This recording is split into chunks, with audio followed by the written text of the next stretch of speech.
বিশেষ চাহিদা সম্পন্ন বধিরদের নিয়ে প্রীতি ফুটবল ম্যাচের আয়োজন হলো জলপাইগুড়িতে।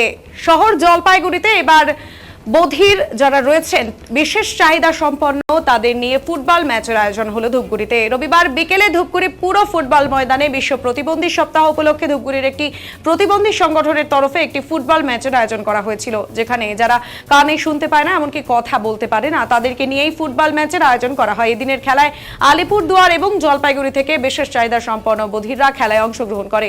ফুটবল খেলার টাই ব্রেকারে জলপাইগুড়িকে হারিয়ে চ্যাম্পিয়ন হয় আলিপুরদুয়ার।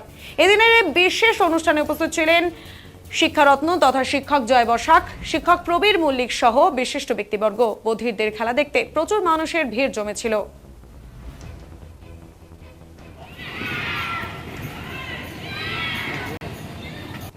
এটা হচ্ছে Dhupguri beyond infinity welfare society.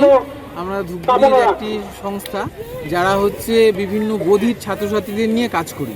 তাদের উদ্যোগেই ইন্টারন্যাশনাল ডে উইক সেলিব্রেশন চলছে, তারই একটা অংশ হিসেবে আমরা বিভিন্ন স্কুলগুলোতে গিয়ে প্রোগ্রাম করছি এবং আজকে শেষ দিন 29শে সেপ্টেম্বর, সেই জন্য বধির ছাত্রদের নিয়ে একটা প্রীতি ফুটবল ম্যাচ হলো, যেখানে অংশগ্রহণ করেছিল আলিপুরদুয়ার ডিস্ট্রিক্ট এবং হচ্ছে জলপাইগুড়ি ডিস্ট্রিক্ট। আচ্ছা, জিতলো হচ্ছে আলিপুরদুয়ার ডিস্ট্রিক্ট। আপনার নাম ও পরিচয়?